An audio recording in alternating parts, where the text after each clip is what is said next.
evening, everyone.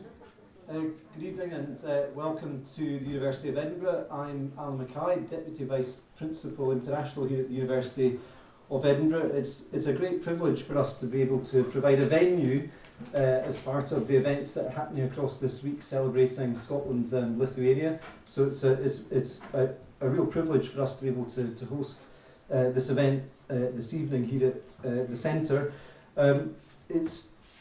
I would just like to extend first the welcome to His Excellency Ambassador Norkus, Ambassador for the Embassy of the Republic of Lithuania in the United Kingdom, but also Professor Frost from the University of Aberdeen, and also Professor Venclova, emeritus Professor at the University of Yale.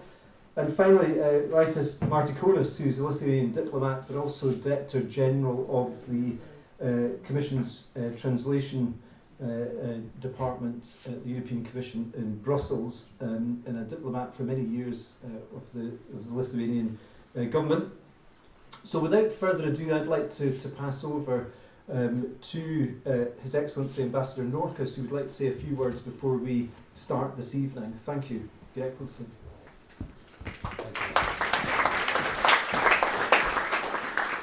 Thank you very much, Alan, for these kind words of introduction.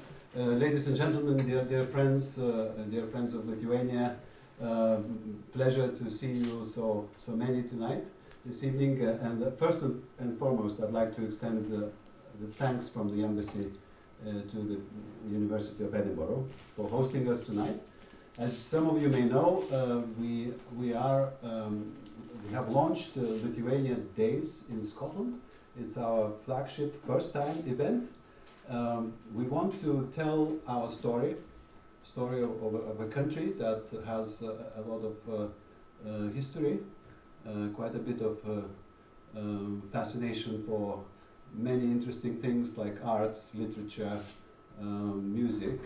Yesterday, some of you have attended our first event of the Lithuania Days in Scotland at magnificent St. Cecilia's Hall, where two of our musicians, acclaimed musicians, performed a very unusual way. Čiurlionis, our acclaimed composer and artist, music in improvisation. So tonight, I'm particularly glad that two professors accepted the invitation to have a dialogue about Scotland, Lithuania, history, past, present, and future. And I hope we can take away from tonight's conversation the best feelings about our two nations. And I think that this event will contribute a great deal to our future cooperation between the two nations. I'm also very glad that Rytis Martikonis, my good friend from very youth days, is here with us, a former ambassador to the European Union and a good friend. And thank you, Rytis, for flying over from Brussels to moderate this discussion. So without further ado, thank you again for coming. And please check the websites. We still have a few other events with Lithuania Days in Scotland in the next couple of days. Thank you very much. Enjoy the evening.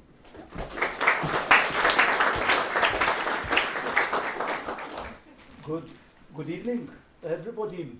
Can you hear me? Yeah? And to microphone. Yeah? Thank you very much. Thank you for hosting us, and thank you to Ambassador and to the Embassy team to bringing us together, to bringing two professors, two distinguished scholars together. I shall also say perhaps labas vakaras, because I can see a number of cheerful Lithuanian faces, but we are tonight for quite an adventure. We will be doing a journey in geography and in time. And in terms of geography, we will be covering from east, north, west, north directions. We look to Scotland and we look to Lithuania. It tells some vectors in itself. And in terms of time, no, I mean, 1,000 years will be enough, Probably. or so. But that's at least for this start. In the journey, I mean, we can be only reassured that we will be helped by two navigators of the top caliber. We have one Scot, one Lithuanian. We have a professor of history and professor of literature. And from this, I think that, it's a best mix that we can imagine for this expedition into culture, into history, and maybe into politics. We will see where we will end up. But for this start, I mean, I will not go through CVs of the distinguished professors, but you would have seen that Professor Robert Frost is a very special, he holds a very special place of somebody who knows about Lithuania and Poland, or Lithuanian and Polish Union, more than many Lithuanians and many Poles. And I think this is a privilege to have such a view, and I think this is something that we want to hear and explore this evening. Professor Tomas Venclova, again, is a unique personality in Lithuanian cultural landscape. It's a distinct voice on all matters in Lithuania of public interest. He's a professor of literature, but also a translator, also essayist, but most importantly, I think, Professor, you are a poet. And if we are well with time, and if we behave well, maybe as a postscriptum, we would ask for a recitement of a poem in Lithuanian to see, to hear better of a Lithuanian language. Professor always says that he is a Westerner and a cosmopolitan, which is also in Lithuania not the best denominations, but creates a distance and perspective, which is, I think, very special and engaging. So, without further introductions, and I will sit down,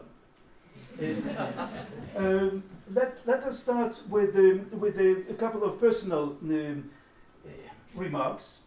Basically, I thought what if professors would share their first encounters, first impressions before the professional activities, before we got where we are, of the respective entities that we're talking about. So could I start with Professor Frost, sort of asking the question, sort of how did you encounter Lithuania? Yes, it's a very good question. I think that I started, alas, and it says something about our educational system in Scotland, of which we are so proud. To quote Manuel from Fawlty Towers, I know nothing. I knew a little bit about Poland because there were lots of Poles in Scotland after the war. I grew up in Edinburgh, I'm from Edinburgh, went to school in Edinburgh, and knew nothing about Lithuania until an incident in my childhood. I lived in Fairmile Head, and next door lived a Catholic Irish family who had a few children my age. We played with them. And one day, the younger brother, who was a bit younger than me, was being annoying. And so I probably hit him or threw something at him. And he got upset and said, "Well, you know my mother is a Lithuanian princess." And I thought, "Oh, get you." And it was only years later, and his mother was a lovely woman who was very friendly with my mother. She was a doctor in Edinburgh. And it was only later, and he told me her name, it was only later that I realized that Rita Giedraitis was in fact of a very distinguished Lithuanian family, and John had not been lying. And that, I think, is my first memory of hearing anything about Lithuania. But of course, Lithuania in the 1960s and 1970s was part of the Soviet Union and the Soviet bloc. And even though I started out studying history, I didn't do anything on Poland. I did have 3 years Russian at school in Edinburgh. I went to Watson's, and Watson's was the first school in Britain to teach Russian. It is, alas, it no longer teaches Russian, but when I was there were 3 teachers of Russian. My Russian was very bad, but I did do higher Russian. But you got the vision of the Soviet Union. Our headmaster sold it to us by saying it's the language of the future. Well, it ain't anymore, because they've discontinued it. But I learned Russian, and we learned Russian history, and one learned about Lithuania just as part of the Soviet bloc, and that was it. I knew nothing about Lithuania, and then I discovered Polish history, which is another story. Went to Poland for 2 years, studied it, and wrote my doctorate on the 1650s. And suddenly I realized that as a Scot, I should be very interested in Lithuania. This was the period in which Jonas Radvila sought to establish a political union with Sweden rather than Poland. Regarded in Polish historiography as a traitor and as a national hero in Lithuania. So I started getting interested. And when Oxford University Press came to me and said, "Will you write in our series on early modern Europe a volume on the history of Poland?" I said no. I said because it wasn't Poland. I thought, well, Poland did exist. It was a kingdom, but it was a political union, and I would like to write the history of that union because that's what interests me. And I'm very interested in the part that Lithuania played in that union. We'll come to that. Huh? We'll come to that. But what about the same question to Professor Venclova? Okay. First of all, I would like to tell something about this princely family Giedraitis. That's a really important family of Polish nobility, of Lithuanian nobility. And Jerzy Giedroyc was a great Polish emigre, political and cultural figure. Then some Lithuanians who were acquainted to him used to call him Jurgis Giedraitis and not Jerzy Giedroyc. To which he retorted, Giedroyc is as Lithuanian a family as Giedraitis, and even better one. So from that example you can see the complications of our common Polish-Lithuanian heritage. Giedraitis, by the way, or Jerzy Giedroyc, he was rather a patriot of Lithuania, a Lithuanian nationalist and not a Polish nationalist. Then, about my own experience, well, first of all, we should probably reject some pride and automatic associations which come to mind when one speaks about Scotland, like tartans or bagpipes. By the way, the Lithuanians also have bagpipes. They are called Labanoro Duda, and they came to Lithuania in the 16th century, perhaps not from Scotland but from France. But we have the same kind of musical instrument. But to tell the truth, my first encounter with Scotland was through literature, through Scottish ballads, which I read in Russian translation. They were never translated into Lithuanian, such in my childhood. Then I switched to English and read them also in the English original. Then such things as Heather Ale by Robert Louis Stevenson, a very grim story. And also a grim story, The Eve of St. John's by Sir Walter Scott, translated by Żukowski. This is considered one of the classical texts of Russian poetry. Then also Robert Burns, of course. I tried to read Robert Burns in the original, but it is difficult. He writes in a very special English, I would say, a Scottish English, And I also read him mainly in Russian translation by a famous Russian translator and poet Marshak, which is yes, which is extremely popular in the former Soviet Union and in Russia of today. But some poetry by Robert Burns has been translated also into Lithuanian, but we don't have a book. We have only separate texts, such as, for example, Coming Through the Rye. It's a very, very popular poem, which I like. Then, of course, historical novels, or quasi-historical novels, romantic historical novels by Sir Walter Scott, which were translated also into Lithuanian. Reading them, I understood that there is some similarity between Sir Walter Scott and, let us say, Mickiewicz, and especially Henryk Sienkiewicz, because they were his followers, who wrote about our history in very similar vein, I would say. Then, of course, also a famous play by Friedrich Schiller. Yes, Mary Stuart, about Mary King, the Queen of Scots. That was staged more than once in Lithuanian theatres and so on. So my experience of Scotland was philological, just literary monument, so to speak. Then I came to Edinburgh as a young emigre. That was 39 years ago. I remember that I came by train from London some time around 7 o'clock in the morning. And I left Edinburgh the same day at 10 p.m. because I was reluctant to take a hotel. As a young emigre, I had virtually no money at that time. But I tried to see as much of Edinburgh as possible and succeeded to some degree.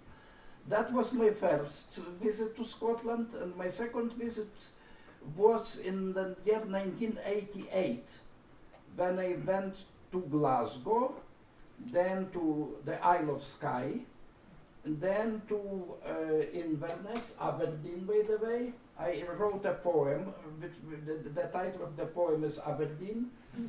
Unfortunately, I don't remember it by heart. Then also Inverness, of course Loch Ness. It's very trite, but very trivial, but one is expected to see Loch Ness. No Edinburgh this time, and that was my second visit. On the Isle of Skye I spent approximately a week. And this is my third visit, so that's all I can tell about Scotland at present. That's more than enough for the beginning. And look, I mean, we will be looking into some parallels. Yeah? We want to see sort of what is comparable, what is not. Where can we draw some parallels? Where do we see divergences? Where do we start, Professor Venclova? Where do we start? With the language, geography, religion, please? Let's start with the geography. Well, since my English is a bit rusty, I prepared some notes. Now, first of all, speaking about geography, yesterday we had this. Yes. Yesterday we had this jazz concert, which was beautiful in my opinion, and probably in the opinion of most of the listeners, which had the title "The Sea in the Forest." So the forest part is Lithuania and the sea part is Scotland. The climate is almost identical. They are northern countries. The climate is, as a rule, is terrible in both countries, I would say. The landscape is a bit similar. So you have dens, glens, lochs and so on.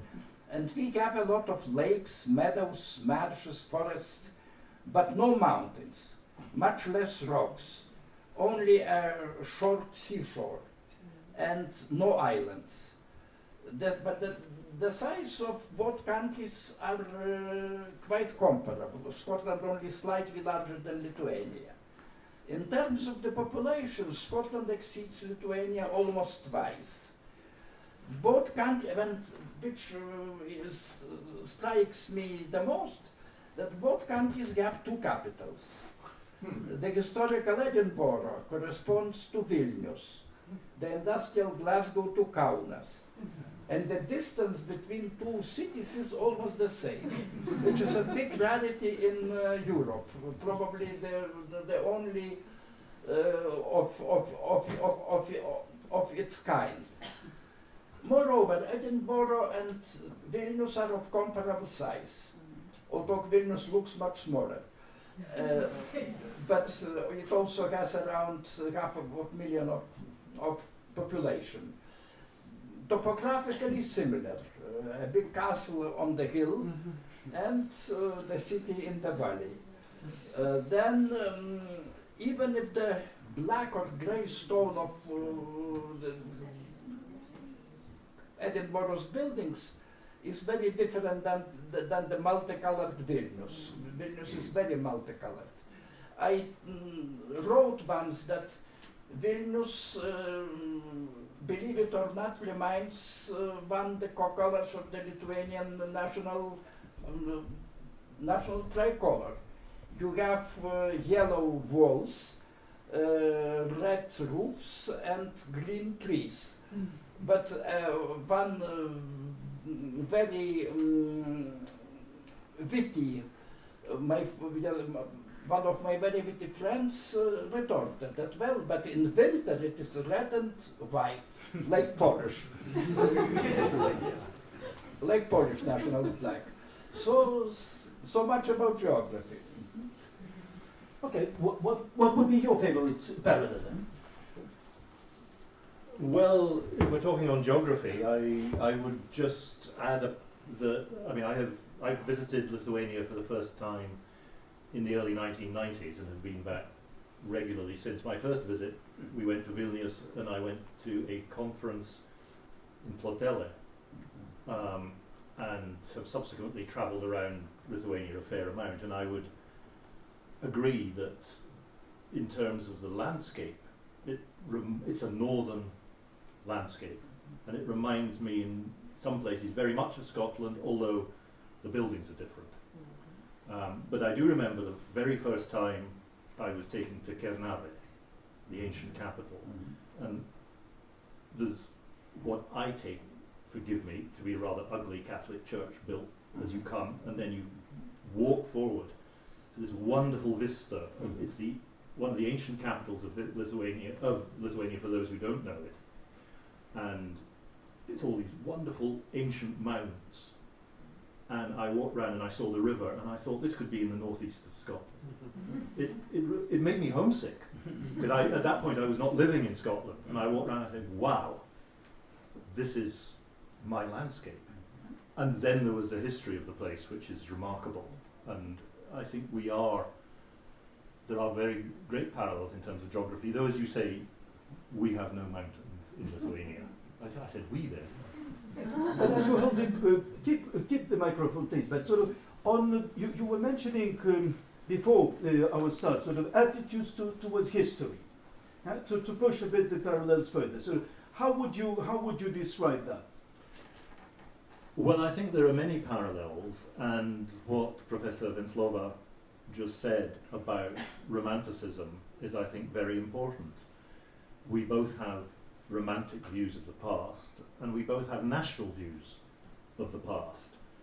And what struck me about Lithuania, but about Eastern Europe in general, is how history matters in a way that perhaps it doesn't so much here in Scotland.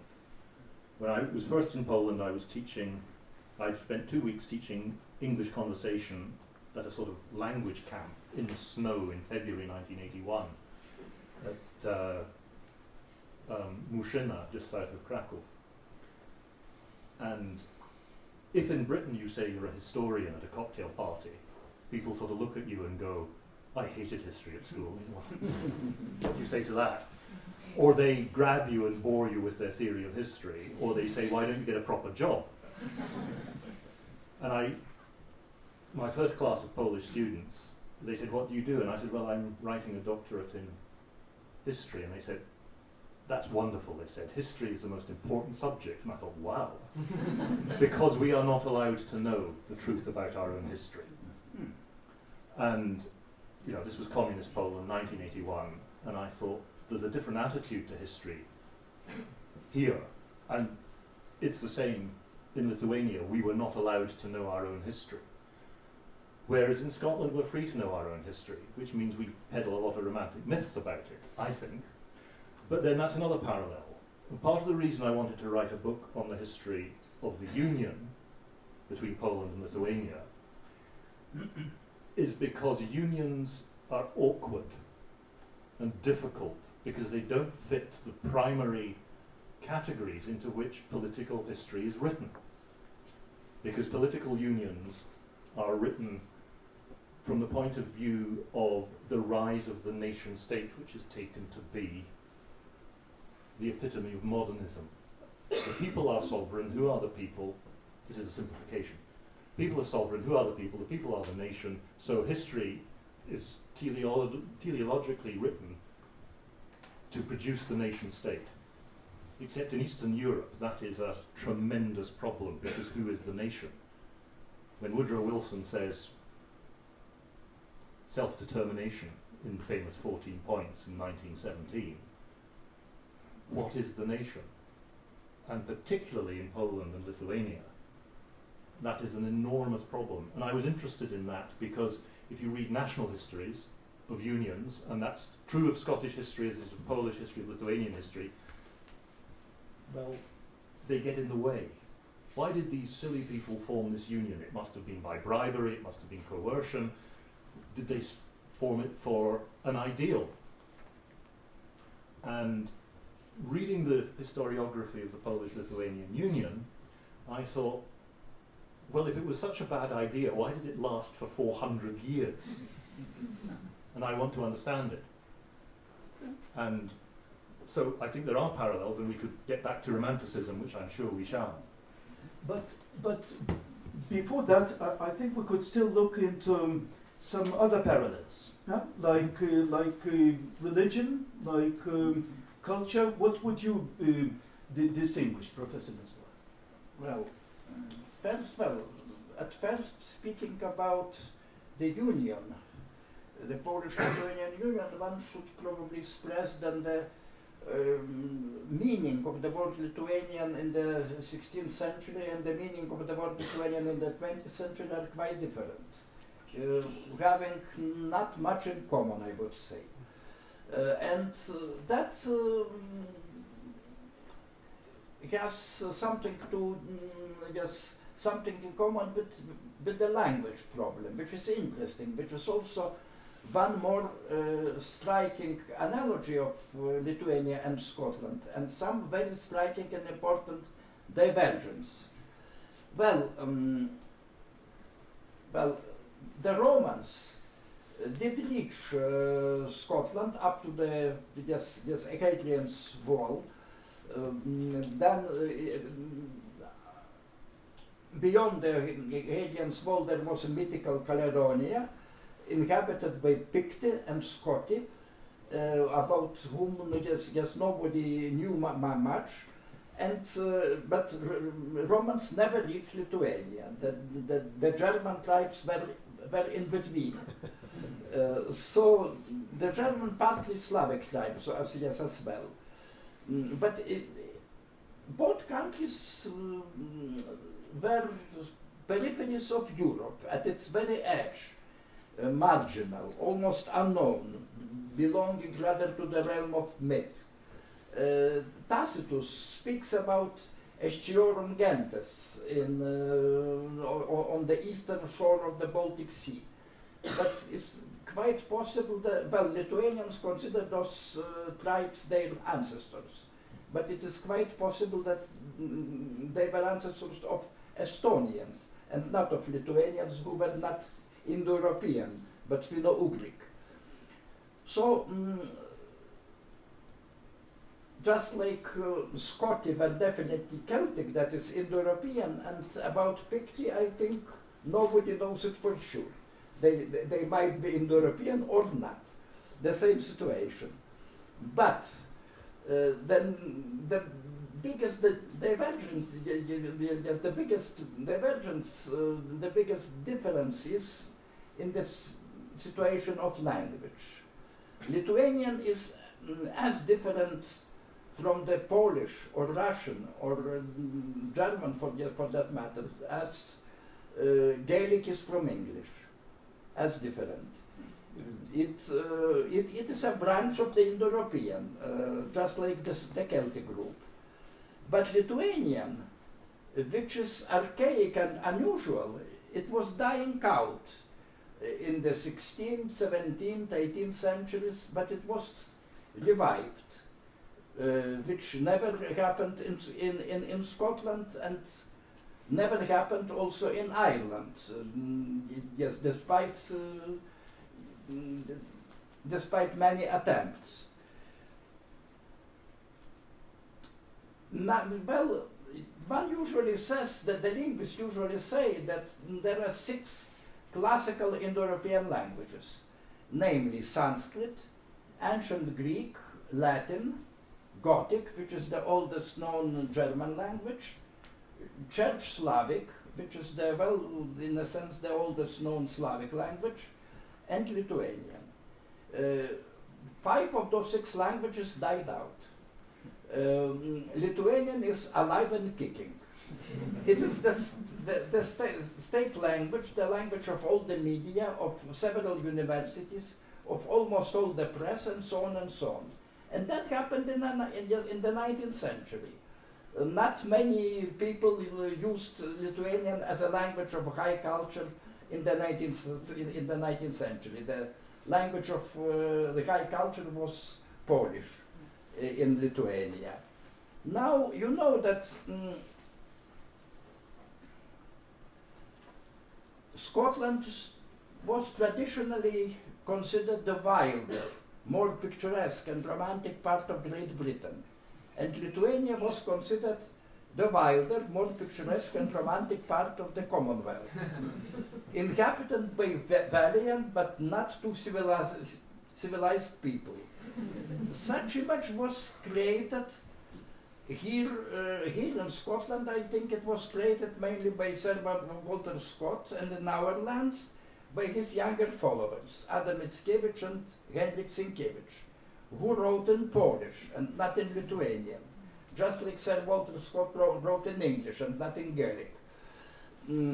So Mickiewicz is especially paradoxical writer, because the most famous Polish poem of all times, Pan Tadeusz, starts with the words every Lithuanian knows, Lithuania my fatherland. But the paradoxical part goes further, because Lithuania he speaks about is not Lithuania but Belorussia. So,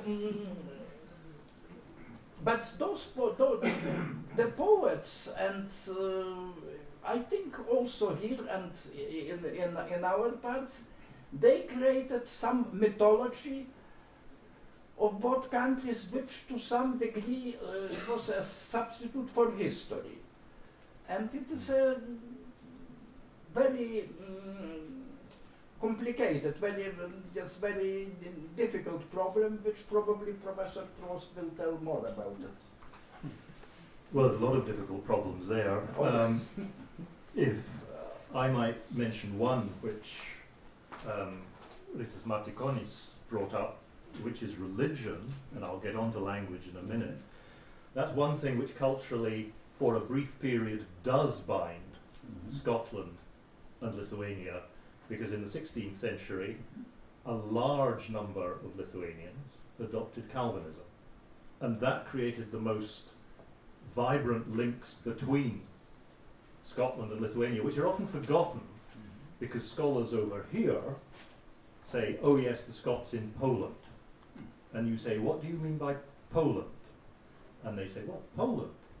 And you say, well, actually, one of the largest Scottish communities abroad in the 16th into the 17th century was in Lithuania, Kėdainiai, where in the mid-17th century, of 36 houses around the town square, 23 were owned by Scots.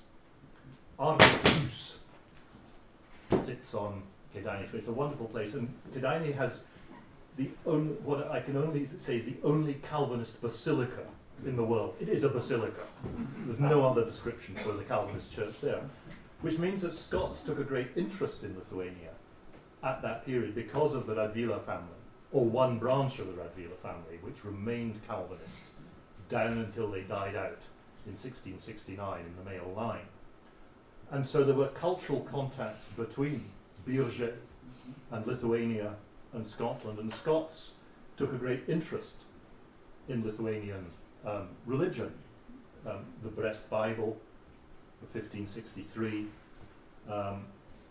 and that is a most interesting religious connection. Then, of course, the Radvila died, or the Calvinist Radvila died out, the Catholics stayed, Calvinism retreated in Lithuania, and Scots began thinking that everybody in Poland, Lithuania, was just a nasty Catholic, and we shouldn't take any account of them. So religion binds us for a period. And of course there were still Calvinists in Lithuania. Although my students, when I was teaching some Scottish history earlier this term, I realised that very few young Scots know anything about the Kirk, which is odd. But to get onto language, yes, the parallels are interesting because Polish does become the language of culture among most, if not all, of the Lithuanian nobility from really the early 16th century, first the high nobility, then increasingly the lesser nobility, and you can trace this in various ways. The peasantry in what is now Lithuania and Samogishia, as I call it in Latin, or Žemaitija, speak Lithuanian or Žemaitijan, which I gather is some people regard as a separate language, mostly from Žemaitija, and others regard it as just a dialect of Lithuanian. But we have that problem with Scotland because it's 1603. There's another language in Scotland, it's Scots, which is a separate language from English, as the English court found when Jamie VI arrived in England and they couldn't understand a word he said. And that's the language that Burns wrote, or a version of that language that Burns wrote in. But of course there's Gaelic as well. And Gaelic was spoken widely across Scotland until into the early modern period, and then has retreated. But is in a very different situation. And you talked about Walter Scott and the Romantic period, because of course Walter Scott makes Gaelic culture into Scottish culture because the Gaels have stopped being a threat. The Highlands are cleared. If you look at lowland Scotland in the down to the early 18th century, yes, the Gaels are subjects of the King of Scots or the King of Great Britain, but wow, aren't they a bunch of savages who speak this terrible language? And the Highlands are not romantic in the 18th century. They're a ghastly place that's full of bog and mountain and heather, and we send our soldiers in there to chase these nasty rebels away. And then as the Highlands are disarmed, the heritable jurisdictions are abandoned, the clan system goes into retreat, Walter Scott invents the Highlands as the epitome of Scottishness. Now, if that had been different, how would Scottish nationalism have developed?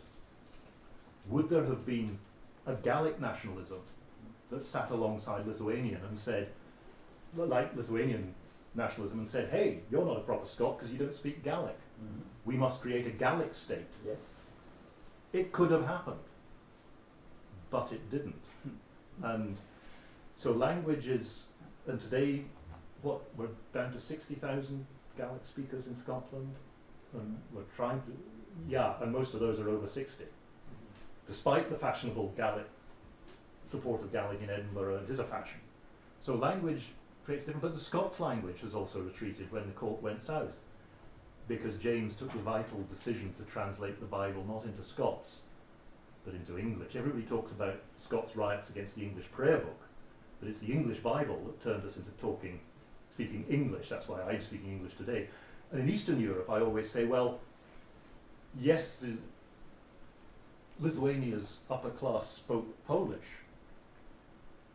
and historians talk about Polonization and how they became Poles, but Mickiewicz, or Piłsudski perhaps, even, or Miłosz, Yes. born in Lithuania, speaking Polish, I always say, I speak English. That doesn't make me an Englishman. Donald Trump sort of speaks English. That doesn't make him an Englishman.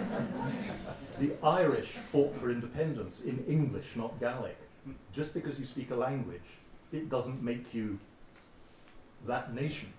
And therefore, language, culture, identity in Lithuania and Poland has gone down a slightly different route. And it's because of history. Could I just follow up with one question on Scots in Kėdainiai? Because I wonder which version, you would support of what brought them there. Trade, Money. Religion, Money and religion. or search for a promised land? You say money? Well, no, the difference between Scotland and Lithuania in the 16th century was that Scotland was damn poor and Lithuania was rich.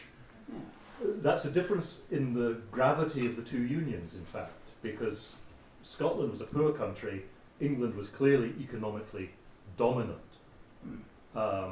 You can see that in 1707, when the Act of Union of 1707 is not decided on.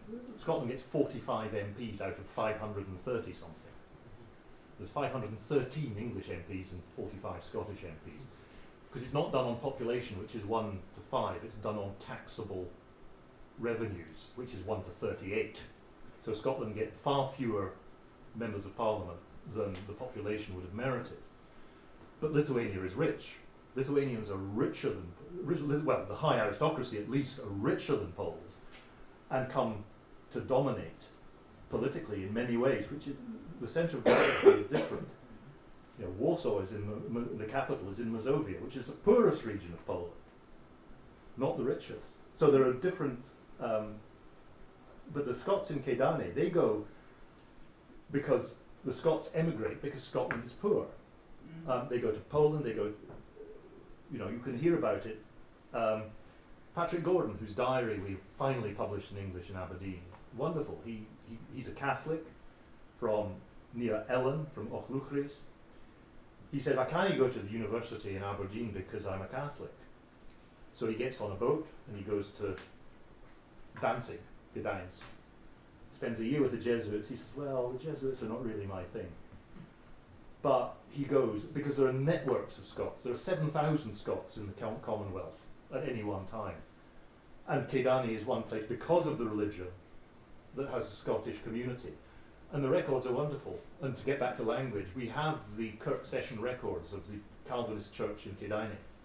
There's a wonderful argument in, I think, the 1630s about the order in which the sermons are to be preached. Now, these are Calvinist sermons. They go on for a long time. It's not your 10-minute modern sermon. Oh, I was just reading the papers this weekend, and these are long sermons. And the Polish speakers protested that they had to wait for their sermon being preached until after the Lithuanian sermon, so they changed the order. But then the Scots, the sermon was preached in English and in Scots. It was done by the same man. And they argued about which order the English sermons, and I think they all went away for their tea, and then they came back and they got the Scots and the English sermon. But the Kirk Session records are wonderful for Kėdainiai. But then that came to an end because of the mid-century wars, which destroyed Lithuania. The Russians destroyed much of Lithuania. Lithuania was no longer such a rich place for Scots to make money, but they made their money there. In Aberdeen we have Danzig Willie, who came and rebuilt Craigivar, Forbes, who rebuilt Craigivar Castle, and Robert Gordon, who made his money in Danzig from the Baltic trade. So it was money, mostly, but religion as well. Okay, I would like to add that now we have a reverse situation. So Lithuanians come to Scotland to make money, mainly, because Scotland is richer today than the post-Soviet Lithuania. Such things change throughout history, are changing. Now, to tell something more about the language and religion. So, yes, you have those two variants of English, English and Scottish, the language used by Robert Burns, which for me is almost unintelligible from time to time. Then in Lithuania we have Žemaičiai language, Žemaičiai dialect, which is at least as different from the standard Lithuanian as Burns is Scottish from English. Our first historian, Simonas Daukantas, wrote in Žemaitian, and he is almost a legend today. He, by the way, he was the first translator of Mickiewicz in any language. He was classmate of Mickiewicz in Vilnius University, and he translated a short story by Mickiewicz, not knowing the author, because Mickiewicz published the story under a pseudonym. But that was the very first translation of Mickiewicz in any language, and that was Žemaitian. But giving this parallel between Gaelic and English, so Žemaitian is a variant of our Gaelic and not of our English, because our English was Polish. To tell about my own experience, my grandfather. My grandfather, who later in his life, he became a professor of classical philology. He taught me some Latin and even some Greek. Then he started as a member of a very poor, impoverished Lithuanian nobility in Žemaitija. His first language of culture was Polish. His family name was Raczkowski, a Polish form, but later he changed his name in Raczkauskas. That was a very conscious act of many Lithuanians who opted for Lithuanian language, not necessarily Žemaitian, which was the real language, but standard Lithuanian, and had to change their family names. And what time are we talking here about? We are talking about the name of so-called national revival, that this is the end of the 19th century and the beginning of the 20th century. So then very many Lithuanians opted for the Lithuanian language, and what goes together with it for Lithuanian citizenship, Lithuanian patriotism, anti-Polish feelings, and so on and so on and so on and so on. Some did not do it. Pilsudski, Miloš, although Miloš considered himself mainly a Lithuanian. And then, even General Želigovski, who is the main demon of the modern Lithuanian history. He also was the so-called Old Lithuanian, Staro-Litvin in Polish. He was of Lithuanian origin who never opted for Lithuanian citizenship, for Lithuanian patriotism. His patriotism was different, coming back to the 16th, 17th, 18th century. That was also Lithuanian patriotism, but a very different kind of patriotism. Polish-speaking Lithuanians. Tadeusz Kościuszko was this sort of Lithuanian, and many others, and of course Mickiewicz. Then, speaking about religion, this is a very interesting topic, because first of all, we Lithuanians are extremely proud, most of us are extremely proud that we were the last pagans of Europe, the very last. I don't know, should we be proud of that or not? Probably not necessarily so. We were this sort of terrible Highlanders, but we were our first Christianization, our first baptism, our first embracing of the Christian faith happened in the 13th century, but it was abortive. The next Christianization took part only in at the end of the 14th century, and in Jamaica even in the beginning of the 15th century, several centuries later than here in Scotland. So, and then the Calvinism came. Czesław Miłosz was very fond of alternative histories. He used to dream about, well, what would have happened if. So, if Lithuania embraced Calvinism, he said, Lithuania now would be a prosperous country, totally different from Poland, sort of Baltic Netherlands, and that would be just a very happy, development. But that never happened. Radvila, or Radzivila as they are called in Polish, yes, in Polish. Well, Radvila cannot be etymologized in Lithuanian. That means a foundling, a child who was found, who was lost and found. So, but in Polish, Radzivil has no meaning. So that means that the family was of Lithuanian origin. Their distant ancestors used Baltic language like Gaelic, like Gaelic. Now, Radzivils were Calvinists, some of them, some branches of them, and they introduced Calvinism into Lithuania, and there was a moment in the late 16th, early 17th century when it looked that it may win, that the Protestant faith, Calvinist faith may win in Lithuania. But it never happened. There was a counter-reformation and Lithuania became as Catholic as Ireland or Poland. So, which maybe is a pity, I don't know. I am a Catholic myself, a very bad Catholic, but well, I understand the Calvinist ideas also. So, when I first came to Kėdainiai and heard about those Scots in Kėdainiai, I was astonished. Well, almost nobody in Lithuania knew it.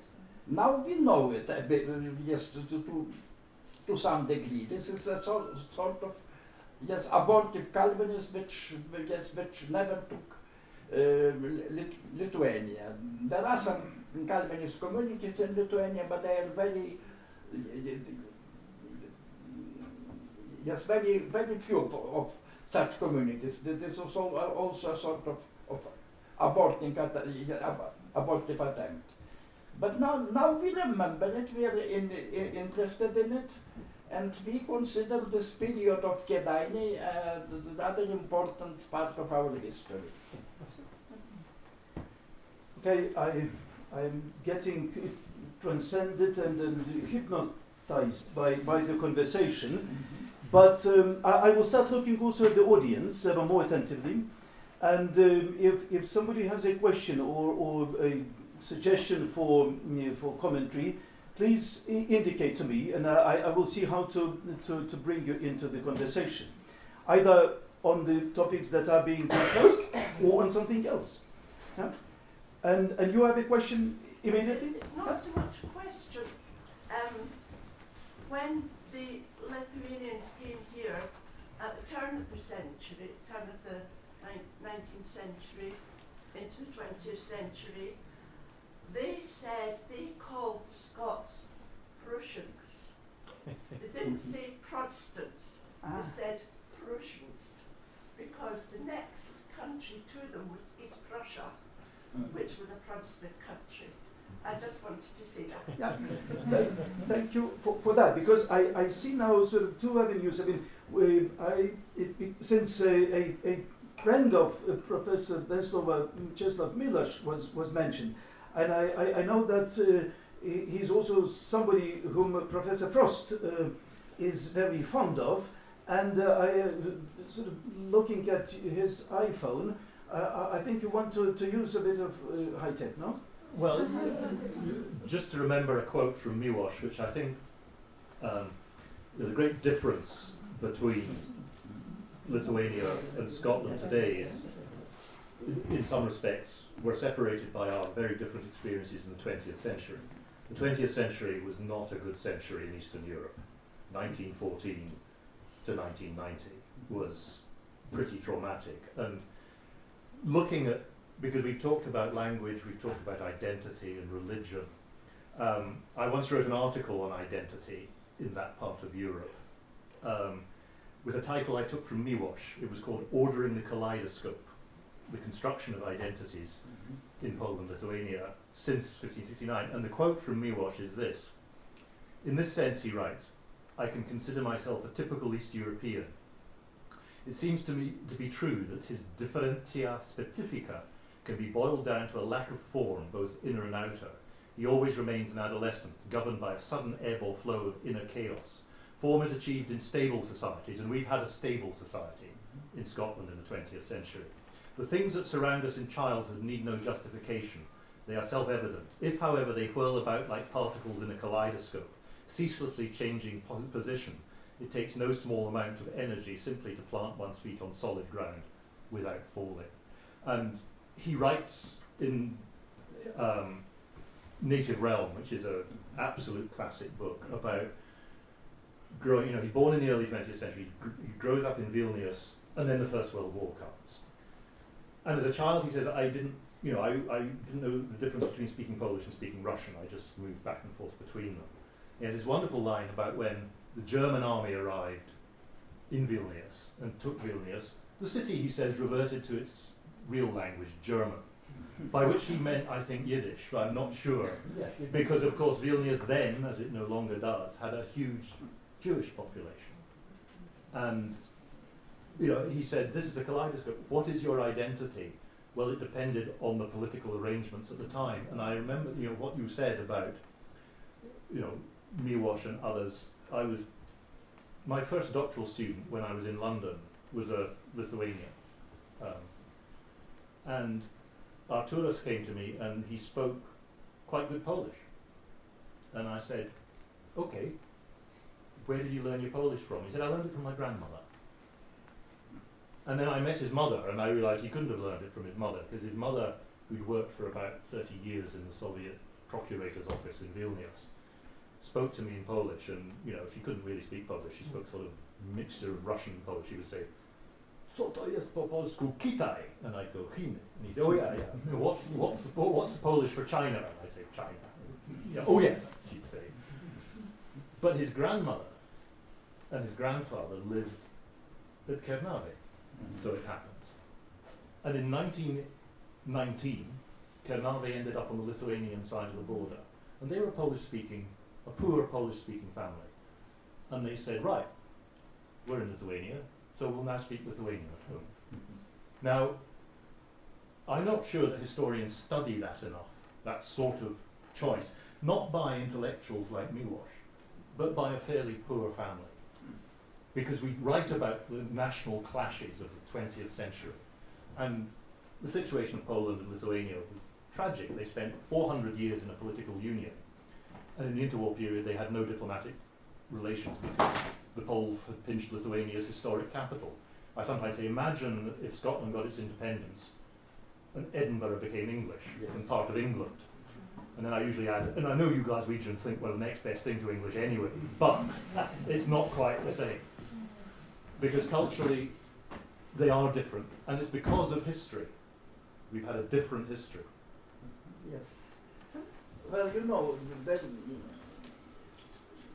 definitely there is some fluidity of identity in Eastern Europe. It pertains not only to Lithuania, it pertains to Romania, Hungary, and so on and so on. Once I tried to explain the Mickiewicz's situation to a German-speaking person, and they said, imagine a person born in Transylvania, which is now Romania, but it was part of Hungary. A German-speaking person who becomes the greatest German poet of all times, like Goethe, but just let's imagine this alternative to Goethe. And born in Transylvania, he starts his best-known poem with the words "Hungary, my fatherland." But Transylvania is not Hungary; it is Romania. So they said that Milosz. Well, Milosz considered himself. He just insisted on that he was a Polish-speaking Lithuanian. A Polish-speaking Lithuanian, just like there are English-speaking Scots, as simple as that. He knew some Lithuanian, which is like a Scot who knew some Gaelic, but he was very shy to speak Lithuanian. But he could understand a Lithuanian newspaper, a newspaper item, an encyclopedia item, and even a Lithuanian poem, I would say, from time to time. And he always insisted that he was more at ease in Lithuanian community than in the Polish community. So in the beginning of the 20th century, lots of Lithuanians had to choose, as I have said. They had to choose like my grandfathers. My grandfather, who spoke with the children of his age in the village he was born in Lithuanian, that is Žemaitian.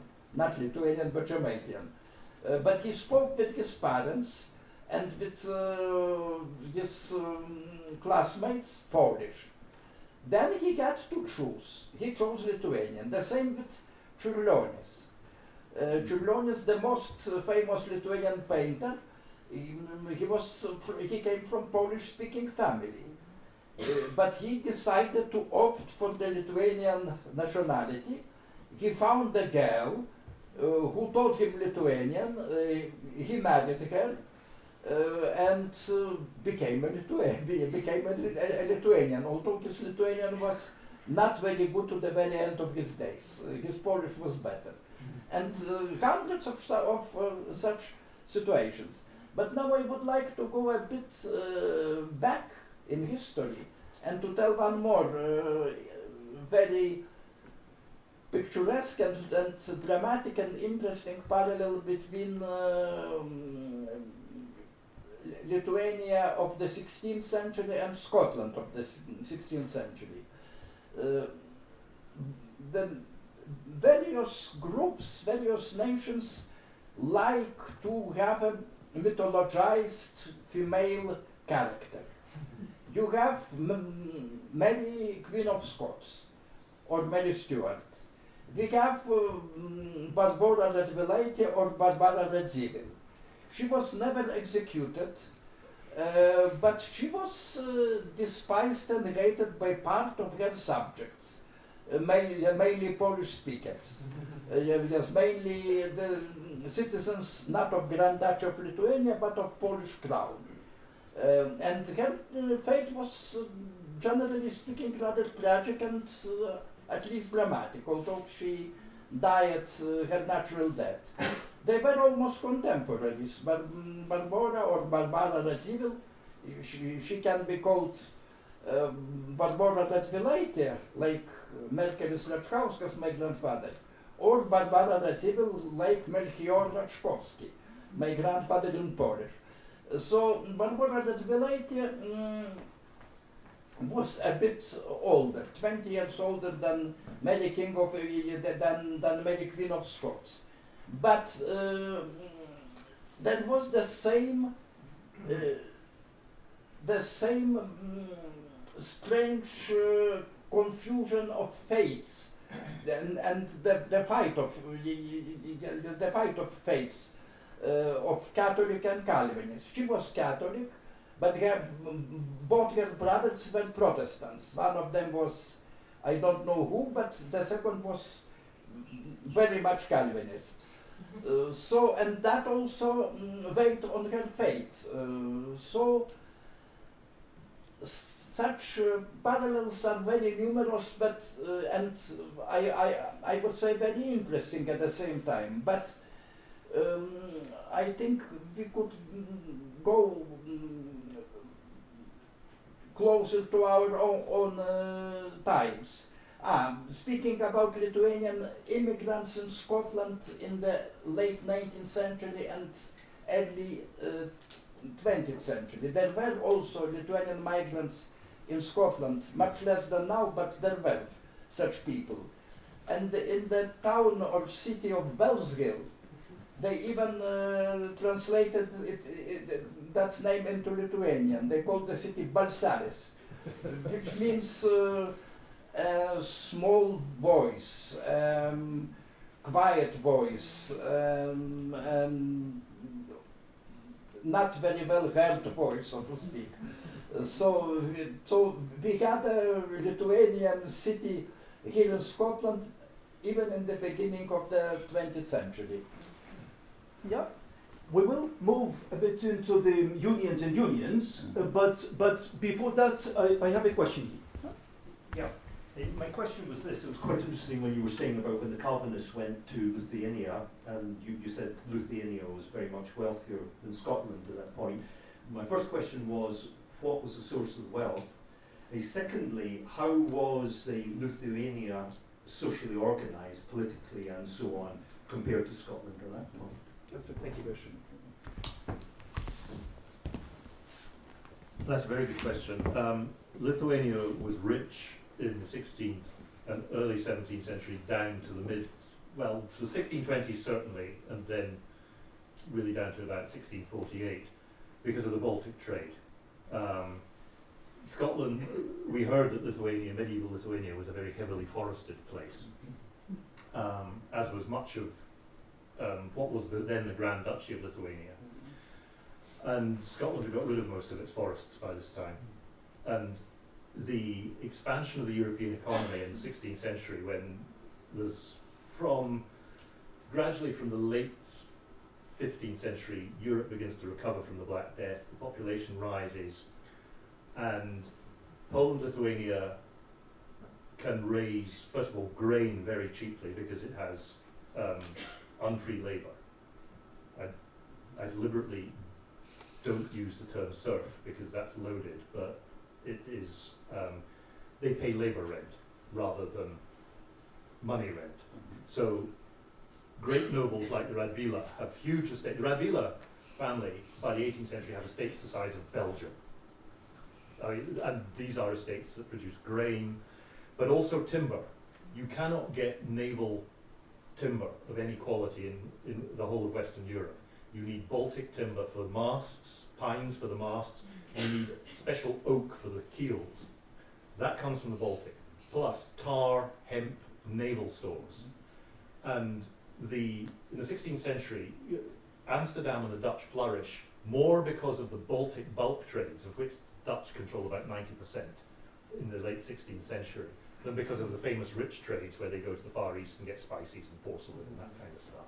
It's much more to do with the Baltic bulk trades are the basis of Dutch wealth. And so Scots like Willie Forbes of Craigievanna make their money, I think he made his money in the timber trade, if I recall correctly. I'm not a historian of Scotland. Historians always do this. Not my period, not my country, but I think it was the Baltic timber trade that he made his money in. Robert Gordon was similar. That was the basis of the wealth. And what was the other part of the question? It was social organisation. Social organisation. Well, Poland-Lithuania is remarkable, and that's a big difference to Scotland. Patrick Gordon, whom I mentioned before, when he says, he goes off to Poland, and he writes a letter back to his dad at Ochluchry saying, "I've had enough, Dad, I want to come home." And Dad writes back and says, "Dinna come home, son, there's nothing for you here." And he says, it's not just that he's a Catholic, he says, "I am the younger son of a younger son." And of course, Scotland has primogeniture, and so estates go to the oldest son. What does the younger son do? Poland-Lithuania has one of the largest nobilities in Europe because nobility is given to all the children of a noble. It's ridiculous in Mazovia, where up to 25% of the population is noble. They're all dirt poor. Half of the Polish-Lithuanian nobility own no land at all. There's a phenomenon of the pavement noble, who's like the beggars I saw in Princess Street as I walked along today. They have nothing except their noble status. There was a puzzled communist era sociology study I read of two villages in Mazovia, about a few kilometers apart, in the 1960s, whose relationship to the means of production was identical. They were dirt poor peasants. But neither village would associate with the other, because one village was peasant and one village was noble. They had an identity. And in terms of Marxist scholarship, this sociologist just couldn't work it out. But Lithuania had a vast, well, it had a handful of aristocratic families, like the Radvila, like the Sapiecha, Chodkiewicz from an earlier period, who were among the richest nobles in Europe. They eclipsed in wealth by some way even the English aristocracy in the 18th century, although their lands were entirely indebted, so they had no cash. And that's one of the reasons why I think the Lithuanian peasantry survived. You know, you compare the Gallic situation, there you had the clan system, where you had some sort of family feeling between the upper class, which was lost in 1747. In Lithuania, peasants just got on with it. And the Radvila stopped speaking Lithuanian. I think Radvila, the orphan, Shirotka, was the last who learned a bit of Lithuanian. A bit. Casimir the Jagiellonian was the last Grand Duke of Lithuania who knew Lithuanian, and he died in 1492.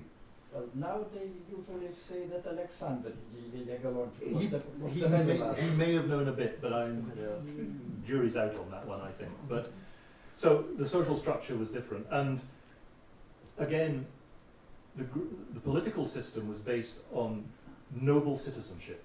Poland-Lithuania was a republic with an elected king, but citizenship belonged to the nobles. The cities had their own form of citizenship, whether they were private cities or not. Most of them were under Magdeburg law, and they ran their own affairs, which meant that the cities and the nobility had completely different identities. And so forming a nation out of this, especially after the partitions, was terribly difficult. And a lot of the dirt poor nobles in Lithuania and in Poland, who were radicalized in the 19th century and had national risings, and Lithuania was the heartland of Polish national risings in 1830-31, certainly. You know, there was no risings in Mazovia or Krakow. There were risings in Vilnius, which is why Mickiewicz never visited Poland apart from 3 weeks in 1848, 3 months in 1848. But partly because of this poverty of many of the nobility, they had one thing: they hated the bourgeoisie. And in cities in the Grand Duchy of Lithuania, a lot of the bourgeoisie was Jewish. And that is why quite a lot of that class said, a plague on all your nationalist houses, and they became communists, which was, of course, anti-capitalist, anti-bourgeois. So Piłsudski went to the same school a few years apart, but they were there at the same time as Felix Dzerzhinsky, who became a Bolshevik and ran and set up the Cheka for Lenin. And there were quite a lot of nobles who became communists, because we hate the making money, dreadful bourgeois thing. What the communists say, we hate the bourgeoisie. So that fed into part of what happened in that part of Europe in the 20th century. I would like to add only one remark, that not only Piłsudski and Dzerzhinsky attended the same school, which was established in the buildings of Vilnius or Vilno University, that was closed by the Tsarist authorities, and they established just a high school there. So Piłsudski and Dzerzhinsky, both of Polish speaker origin, they were Polish speakers. But both probably, including Dzerzhinsky, they were so-called old Lithuanians. But one more person attended the same school, which was Stolypin, who became a prime minister of Russia. Okay, we would go still into the elements of the success or failures of the unions. Professor Frost mentioned that the Polish-Lithuanian Union was one of the longest, so they were saying why it was successful. So I wonder how would you explain this? But I still remind that the floor is open to the questions of the interest, either on the topics that were touched or that you would like the two professors to touch?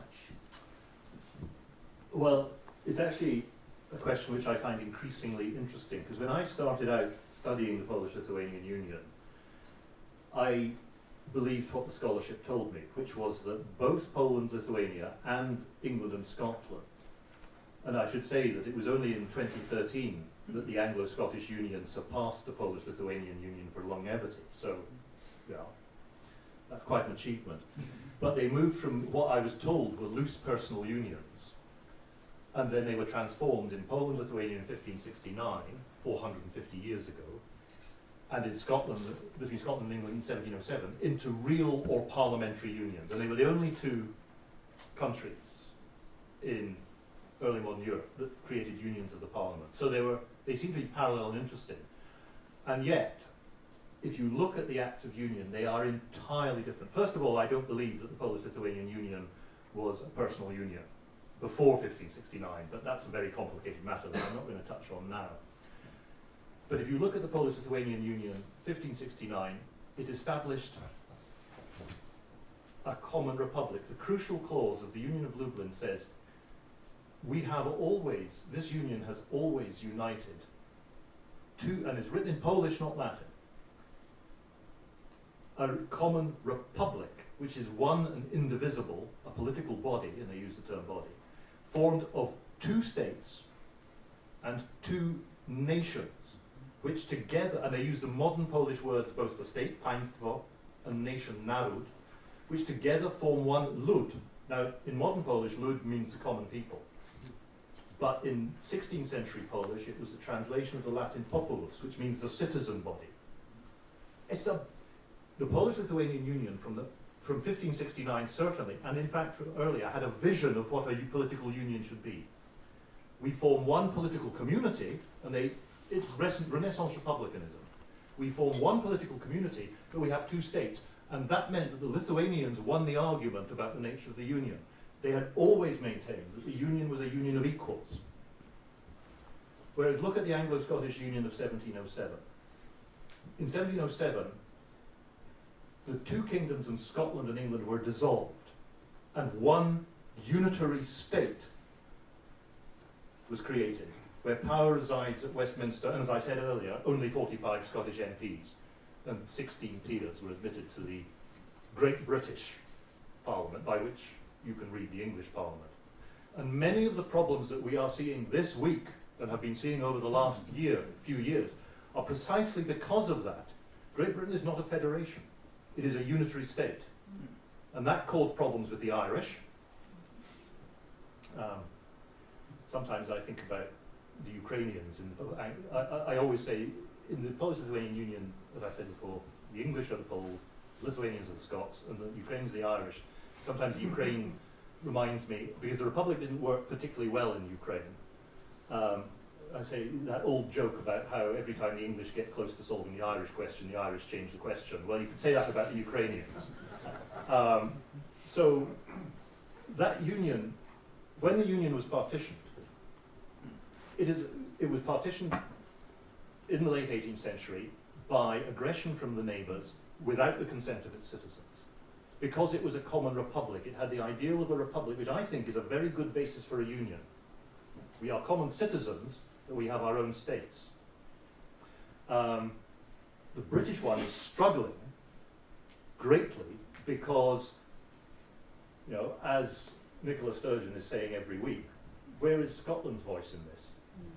And the reply is, well, Brexit, we won the referendum, we're going to have Brexit. Well, that's because we're a unitary state.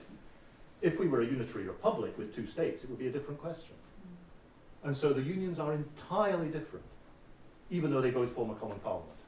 But the parliaments are very different too, but let's not get into that.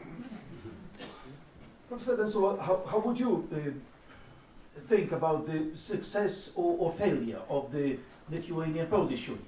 Huh? Well, there is not only the history of Lithuanian-Polish Union, but also a mythology of Lithuanian-Polish Union. So Lithuanian historians and the general public in Lithuania, especially during the interwar period, did not understand this fact which Professor Frost stressed now. That was a federation of two equal nations, a republic, which is quite different from the Anglo-Scottish case. No, but our historians insisted and instilled this feeling into the general public that it was swallowing of Lithuania by Poland. That Lithuania had no equal rights, which was untrue. That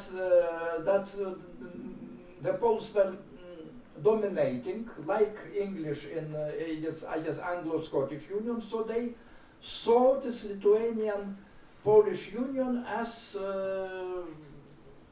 Anglo-Scottish Union was in reality.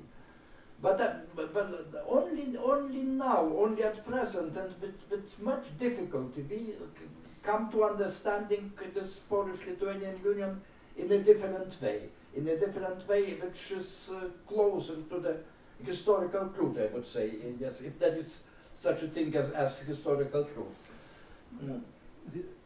The other key difference is that this republic, that was a union, was built from the bottom up, not the top down. The parliament, the Sejm, the central parliament, was not a representative body. It was formed by delegates who came from local parliaments, Sejmiki, who sent their delegates with instructions, that they were instructed, you can't, if they propose this tax, you can only agree it at this rate. And if you agreed at a higher rate, well, you'll have to tell us why, and we may decide not to. So it's built from the bottom up, not the top down. It had an elective monarch whose powers were limited.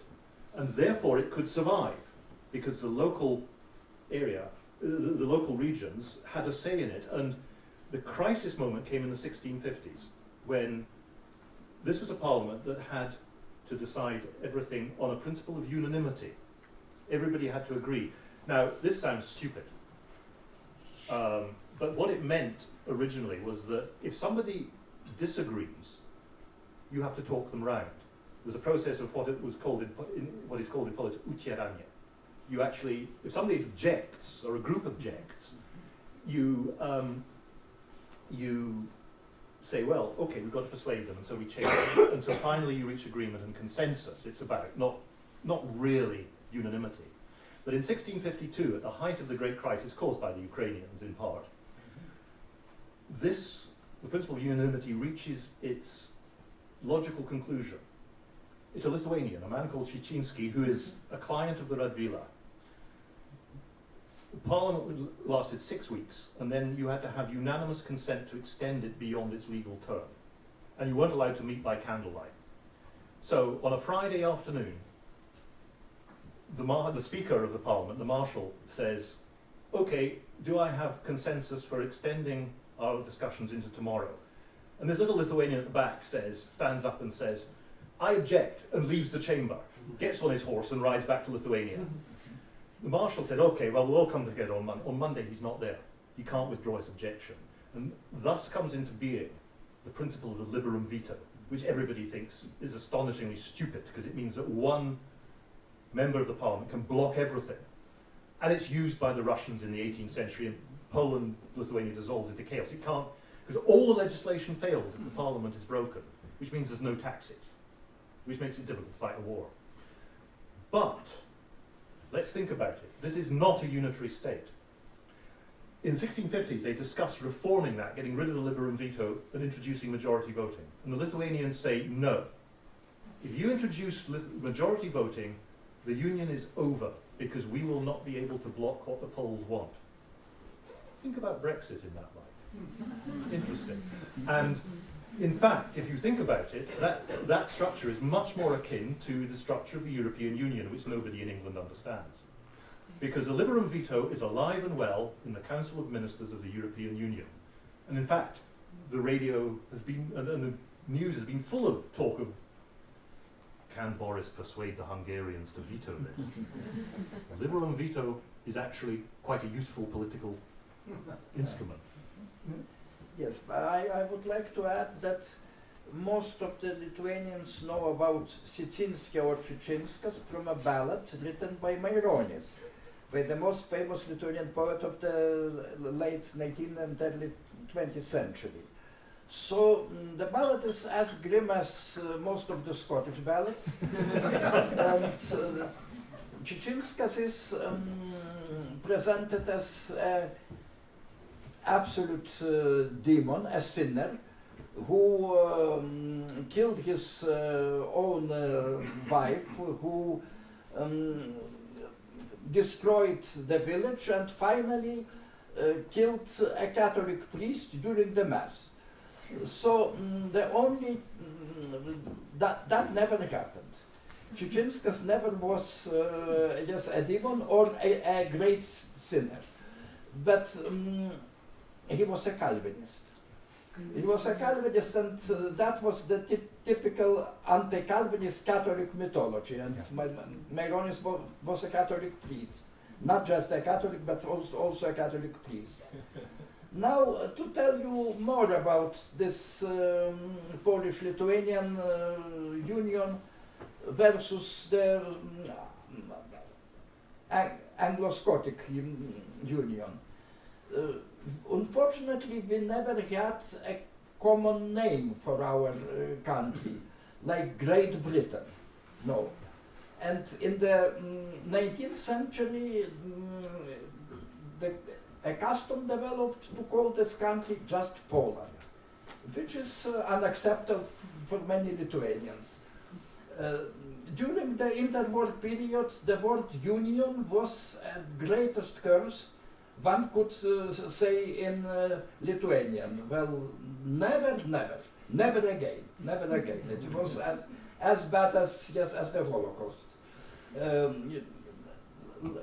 Now we start to understand that it may have only part of the Lithuanian public, not everybody, start to understand that there could be some positive traits in that union.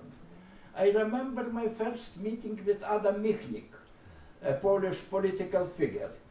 At that time he was a young man, just after his first prison term. We drank a lot.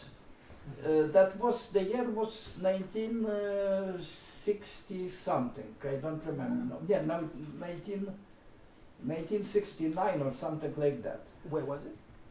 In Warsaw. That was in Warsaw. I was introduced to Michnik by a poet, Wiktor Woroszylski, who was a Polish dissident.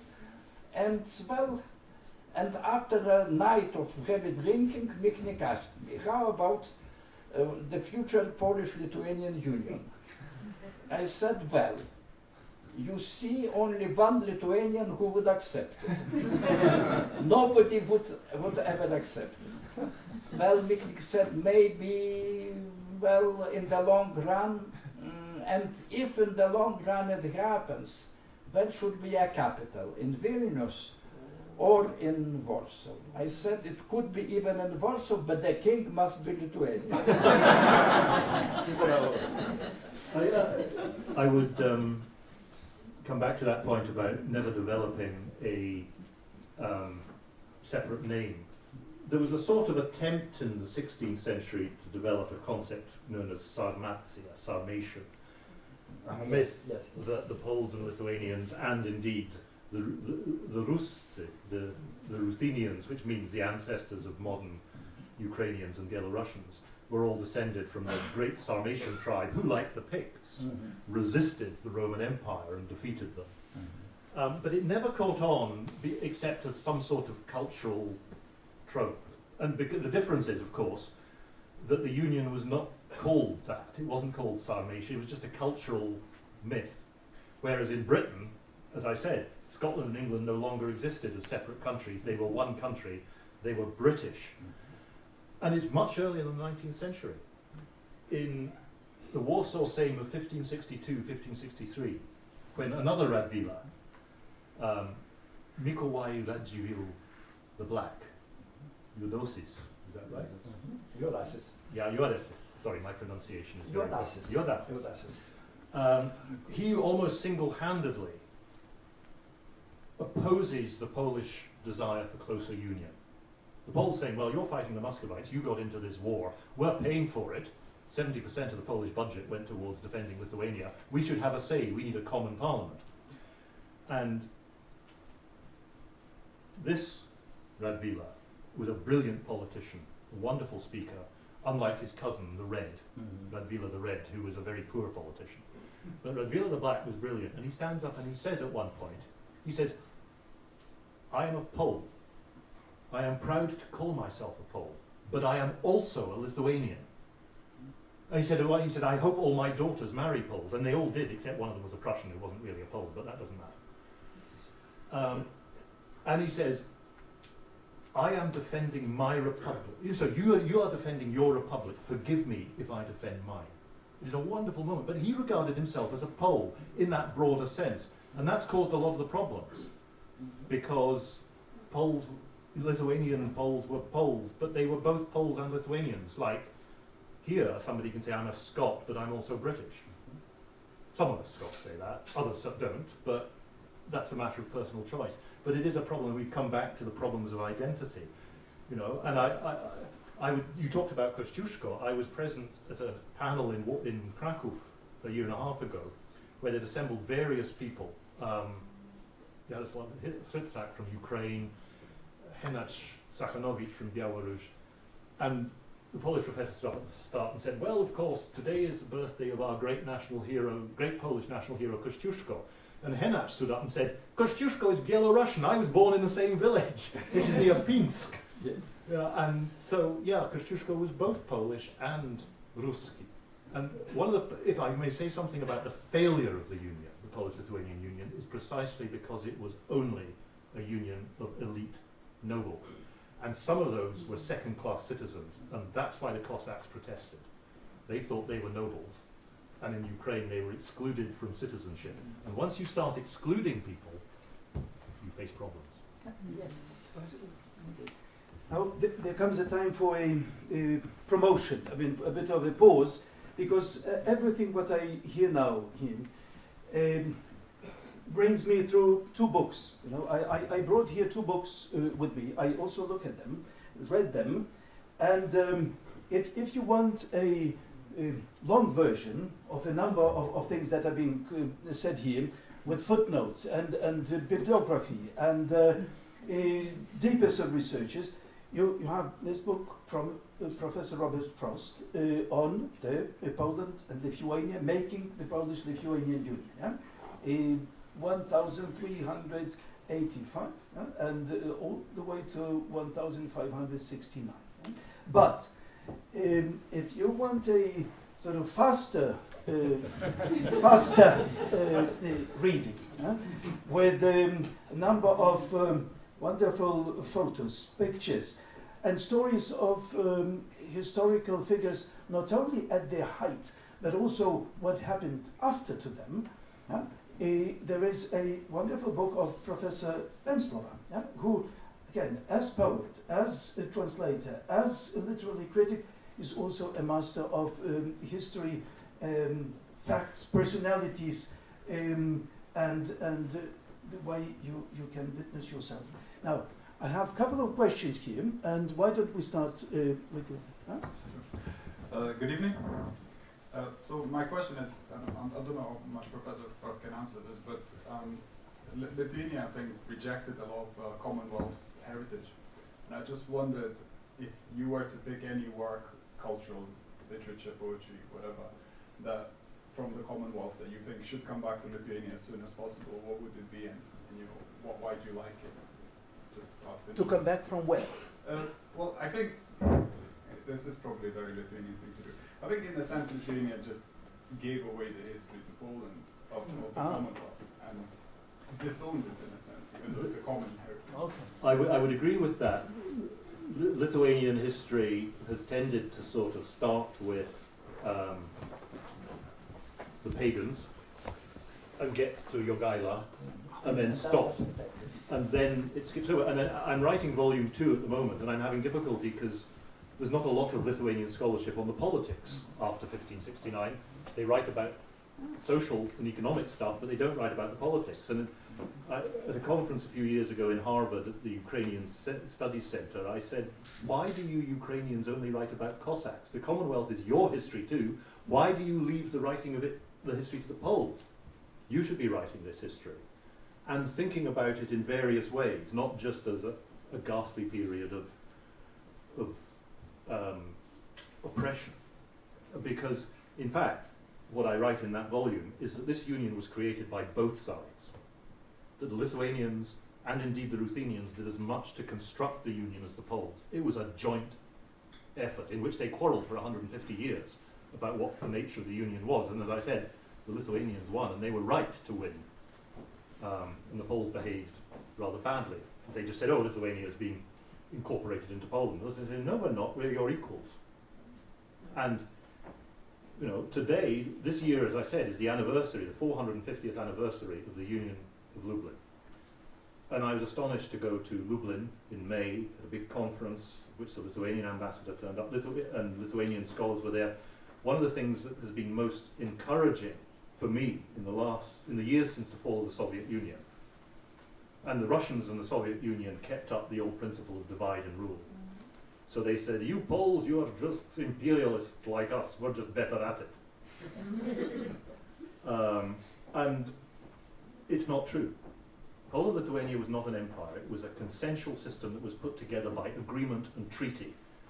And some of us think that that's the way that politics should go, that that's how you do politics. It's consensus, it's persuasion, it is forming treaties. Sometimes it's difficult, as we learned this week, but there we go. And I have personally been involved in seeing historians from Lithuania, from Belarus. Because of the current leadership of Belarus, it's a little more difficult in Belarus, but also in Ukraine, rediscovering their common history, which does not mean that they forget about the problems and the difficulties, and trying to explain why Poles and Lithuanians have had a tricky 20th century in terms of their mutual relations. When families fall out, they fall out spectacularly, and that happened in the 20th century. But the history is being reclaimed, and that is marvellous. And I went to Kiev in June, late May, June, I can't remember exactly when, and there was a big reception in the grounds of St. Sophia with all the diplomatic community there. There were speeches by the Polish ambassador, the Lithuanian ambassador, and the Minister of Culture of Ukraine, all talking about the common heritage of the Union, which was, to my mind, wonderful, because it wouldn't have happened in Kiev even 10 years ago. Partly that's because of recent political events. In the last decade, as in the 1560s, Russian aggression presses on the borders of Ukraine. And suddenly the idea that, which was Pilsudski's idea, if we want to resist the Russians and the Germans, we should reform the Union, not on the basis of we Poles are great, because he wasn't a Pole, he was a Lithuanian. Unfortunately, after Herder and Hegel declared, you know, there are non-historic nations, and the Poles were very good at saying the Ukrainians were a non-historic nation. Well, Ukrainian is just a dialect, not a proper language, you can't teach it in schools. But the 19th century, in that sense, was also a disaster, because it defined nations in certain ways, and it denied for many the possibility of having a dual identity. Can one not be both Polish and Lithuanian, both Ruski and Polish, or Ruski and Lithuanian? As Radvila the Black said in 1562, 1563, I am a Pole, but I am also proud to be a Lithuanian. What would you say? I mean, how Lithuanians or Ukrainians or Belarusians or Poles are dividing history, reclaiming history? Are we successful in that? Well, that's a complicated problem, because definitely there was and still is partly in Lithuania a tendency to reject this heritage after the Union of Lublin, which is stupid. Well, Mickiewicz is not a Polish poet. He is a poet of both nations, using Polish language. Antanas Baranauskas, who was very pro-Polish, is not, well, he is a poet of both nations writing in Lithuanian language, and so on and so on. It should be not exclusive but inclusive. It would be absolutely stupid to reject the Vilnius Baroque architecture, because it was those buildings were created as a rule after the Union of Lublin by the architects who were not necessarily Polish or Lithuanian. Glaubitz, the very best architect of Vilnius, was of German origin, of Saxon origin, and so on and so on. So this inclusion and not exclusion, I think it's a rather good term for that. Yeah, in all of that rabbiting on, I forgot to answer your question about what I would recommend as a cult. I would recommend the Baroque architecture of Vilnius. I would recommend a political tradition which believed in discussion and consensus and not invading other people. The Polish-Lithuanian Parliament in 1576/1611 forbade the king from going to war without the consent of Parliament, which is something that Westminster didn't get around to, as we learned at the start of the Iraq War. So that tradition, and that was a tradition that was venerated by great Lithuanian writers like Strykovsky, who wrote, a chronicle of Lithuania. They wrote the history of Lithuania, but within the context of the Union. And these are great monuments of Lithuanian, not Polish, scholarship. They may have been writing in Polish, as Mickiewicz wrote in Polish. Well, some of them wrote in Latin. And some of them wrote in Latin. Vilnius was the great centre of the Commonwealth culture in the 16th and 17th century until it was burned by the Muscovites in 1655. A tremendous loss to European culture. But Vilnius was a dynamic, as were many cities in the Grand Duchy of Lithuania, Grodno, Hrodno, Polotsk, Minsk, and a host of others. Okay. We have a couple more questions and sort of running out of time. So please start thinking about the things that you want to imperatively ask. But we start over there. No? Yes, thank you. So earlier on you talked about the revival of the Lithuanian language. Sorry. And in that sense you also need to have a decline of the Lithuanian language somewhat. And I'm wondering, isn't in this union that you portray as quite an equal union between Poland and Lithuania, how did, particularly early on in that union, how did the Lithuanian language come to decline in such a dramatic way that it could be revived in an equally dramatic way like that?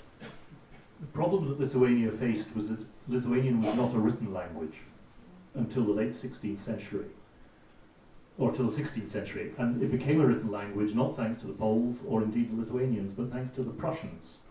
And it was because of religion, because Königsberg in Ducal Prussia, which was a fief of the Polish-Lithuanian crown, was Protestant, and they started, and there were Lithuanian inhabitants in what was the Duchy of Prussia, although whether they were Lithuanians or Old Prussians, because Old Prussian was a Baltic language related to Lithuanian. And so they started producing catechisms, Lithuanians started producing catechisms and material in written Lithuanian. And then right down to the 20th century you had the problem of what alphabet you were going to write Lithuanian in, and you wrote it in the Polish alphabet at first, and then the Russians made you write it in Cyrillic for a while, which nobody liked. And then the Lithuanians decided when they fell out with the Poles that they were going to write it according to the Czech alphabet. So, yeah, but the language declined because it was a language of peasants, but it was kept, well, I'll hand over to Professor Venclova on this because he's much more knowledgeable on this than I am. Well, but I can can add only that, yes, we should be grateful to the Protestant movement for the first Lithuanian books and also for those Calvinists in Kėdainiai, who also published a very big book, Knyga nuo bažnystės krikščioniškos, yes, a book of Christian religious service. Yes, that would be the approximate translation. And the Catholics, like Daucha or Chirvidas, they were forced in a sense to use Lithuanian language because of their competition with the Protestants. So one more positive influence of Protestant faith in Lithuania. We spoke about it already. So Lithuanian never died out. It became a sort of pidgin Lithuanian at the end of the 18th century, during the partition period. There appeared a variant of Lithuanian language where almost all the vocabulary was Polish, but the grammar was Lithuanian. The grammar was Lithuanian. For those who know Lithuanian and Polish, I can quote a sentence from one of the books of the period, which struck me as very funny. Stonas žalnierių tatai yra stonas visų gadniausias, kurio cnata pačcivastis, kurio regula ir pavinastis yra tatai uvoga, atvoga, astražnastis ir paslušenstva. Believe it or not. Well, and after that, that happened because of the fact that Lithuanians had two small period of time, starting with the middle of the 16th century, to develop the abstract vocabulary. They took this vocabulary from Polish. And only at the end of the 19th century we managed to create our own artificial, sometimes very artificial abstract vocabulary. Then, well, what more about that? Also about the orthography. We had to be different from the Poles, but our first periodical, Aušra, used the Polish orthography. Then we took the Czech orthography. The same with versification. But Anauskas used Polish syllabic versification like Mickiewicz or Milosz for that matter. And Maironis took Russian versification from Pushkin. He was very anti-Russian politically, but for differing from Poles, he took the versification of the oppressor. So well, it's an endless story because those complications they are so numerous that it's just even difficult to talk about them, to say nothing about understanding them. We have a question here. Very, very quickly. Good evening, professors. Professor Venclova, you mentioned the Lithuanian Scottish capital of Bells Hill. And economically and politically, what was the attraction of Scotland for migration from the continent? You think people are on their way to America. Why Scotland? Why Bells Hill? Why Scotland? Why Bells Hill? Coal mining. Coal mining, yes. Well, nobody knows for sure. Well, most of the Lithuanians migrated to the United States. And for several decades, the largest Lithuanian city in the world was Chicago. Not Vilnius, not Kaunas, not Klaipėda, but Chicago. Also the largest Polish city in the world after Warsaw. Yes. I also, well, the largest Jewish city is New York. And once I asked a Hungarian, which is the largest Hungarian city. He said, well, it used to be Cleveland. So, you see, but almost a third of Lithuanian population went to the United States. But part of them, by some, I think mainly accidental reasons, were brought to other countries, including Canada. In the interwar period, there was a quota in the United States, and not many people could enter the United States. So then the immigrants went to Argentina and Brazil, where they became not anglicized but virtually Spaniards and Portuguese. Now, and some of them started to be to stay here in Scotland, mainly I think by accidental reasons. Yesterday somebody told a story that there was a captain of a boat who promised to bring Lithuanian immigrants to the United States. So he brought them to the coast of Scotland and said, well, go out, this is America. So such things could happen, by the way, not necessarily as a historical anecdote. Okay, I still would like you to take some sort of concluding thoughts, because we were saying, okay, we will be looking into the past, yeah, and what we can take from this into the future. Yeah. We will not have time to discuss the future of the European Union, or sort of the immediate twists of different votes or decisions, but still, sort of taking a bit of sort of a longer term view. We have looked 500-600 years back. If we look sort of how far into the future you could say, sort of, what fuels your optimism or pessimism? Okay. Okay. Well, to quote Adam Mickiewicz once more, he said in one of his prophetic books that Lithuania and Poland united as a family, as husband and wife. By the way, husband was a Lithuanian Jogaila, and the wife was a Polish queen, Jadwiga. Not a Polish queen, she had a title of king, Polish king. There were two kings, yes, male and female. Then they united as a husband and wife in Christian love and so on and so on. There was never before such a union of two nations, but it will come in the future. So there is a tendency to see the union of Poland and Lithuania as a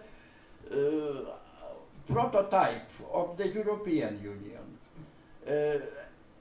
To some degree it may be, yes, may be correct. To some degree it may be correct. Well, we Lithuanians are very pro-European. Our anti-Europeans are marginal. At the same time, they tend to be a bit of fascist persuasion. But thank God, in the last elections, they never collected even 5% of the vote, which fills me with some hope. I am generally very frightened by those far-right views of some Lithuanian politicians. Now, Lithuanians are very pro-European for the very simple reason. They understand that without Europe they will probably be swallowed by Russia as they were swallowed by the Stalinist Soviet Union. I am not in a position, and I don't know very much about the Brexit situation. In my opinion, it is as confused that it looks virtually absurd. I also feel that in Scotland Scotland is probably more pro-European than England. But I will not make any divagations about that, because I am not in a position to judge about the English politics. But maybe Professor Frost could tell something. Could I still zoom into the question? Because Professor Venclova had a very interesting concept of being a historic optimist. Oh, yeah. And historic optimism means that you believe in something, but you don't think that it will happen in your time. Yes. So, Professor, I try to think sort of what wish it could be now for you. So, you know, that, you know, if we are in analogies that Lithuanian exit from the European Union will not happen? Lithuanian? Yeah. Well, No. I don't, well, nobody knows. All things unfortunately can happen in this world. But I strongly hope that it is, at least at present, it is very, very, very improbable. But Brexit gives some negative example, I would say. Now they speak about poll exit and such things, which is a possibility under the Kaczynski's rule. Now, speaking about optimism and historical optimism, it's an interesting topic to talk because, well, I always say, optimist is a person who says, all will end well. Historical optimist is a person who says, all will end well, but I will never live to see it. I used to be and still am a historical optimist. Although I lived, I never believed that I will see free Lithuania.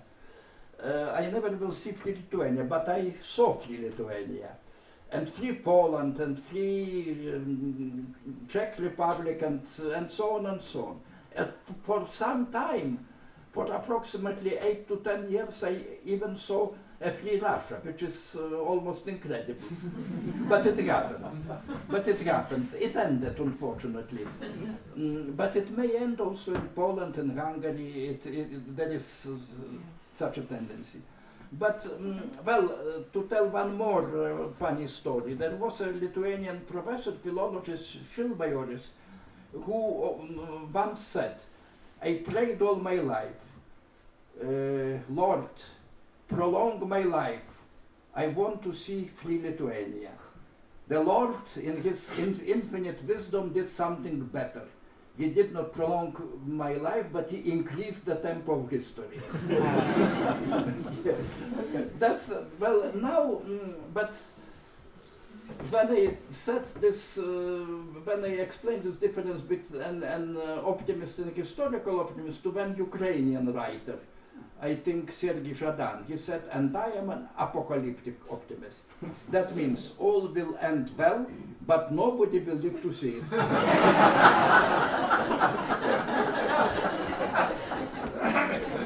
I'm not sure I can follow that. I will preface my remarks by saying that I'm a historian, not a prophet. And when historians try to prophesy the future, they get it badly wrong. If you ever read The Defence of History by the very eminent former Regius Professor of History at Cambridge, Richard Evans, who I know quite well, you will notice that he buries in he's talking about historians and prophecies, and he puts a little footnote in. Well, it's an end note, so you've got to go to the back of the book. And if you follow that footnote to the back of the book, the end note to the back of the book, you find he says, in early 1989, one Professor Richard Evans went into print saying the Berlin Wall will not come down in my lifetime.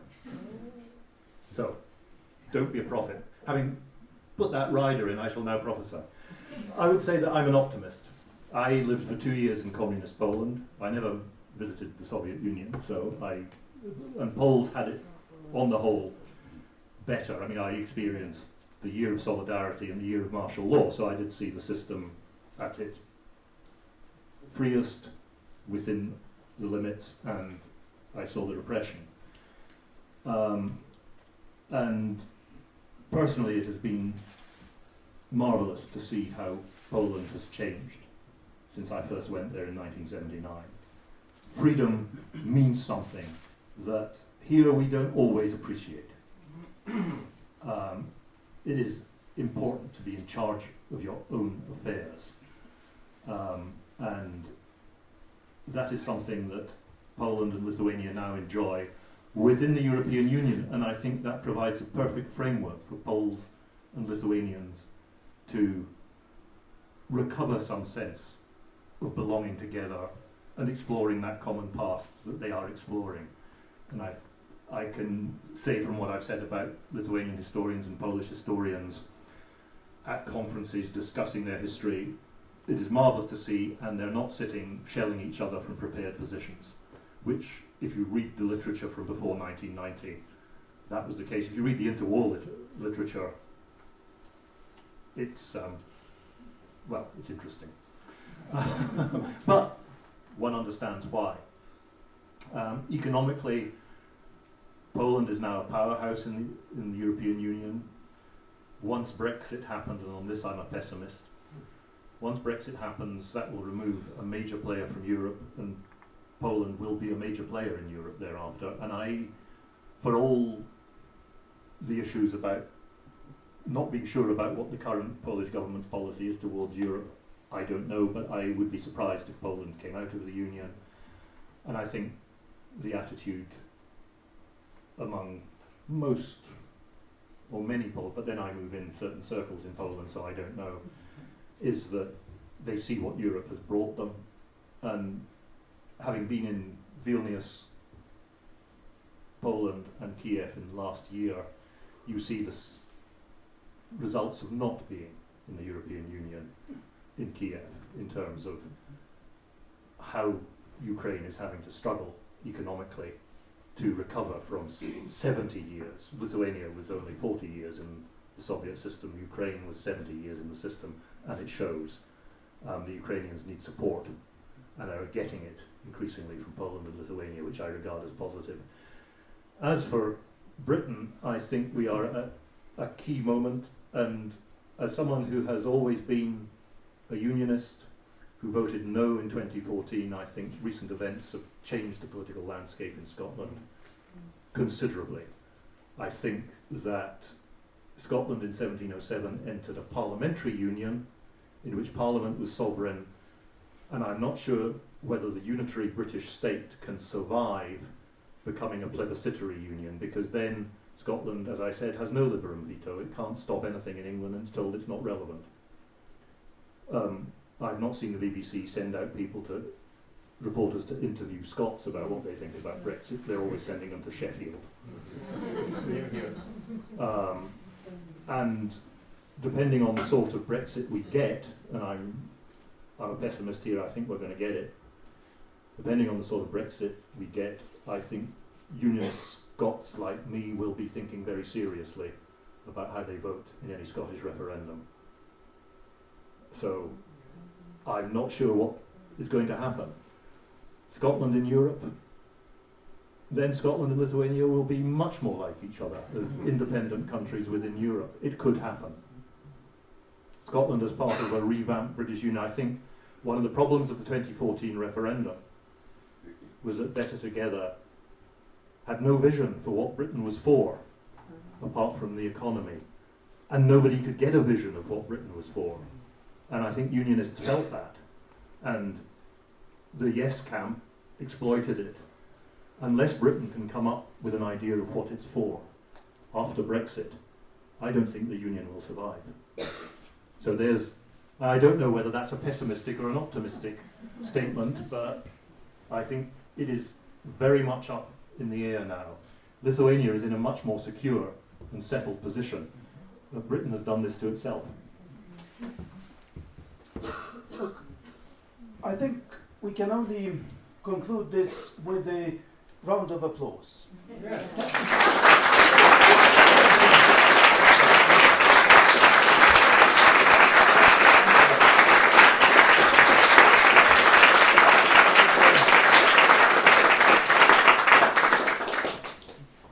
We haven't discussed, though, one parallel, and that's the drinks, the drinks of Scotland or the drinks of Lithuania. But Ambassador invites us for the glass of wine. Yeah?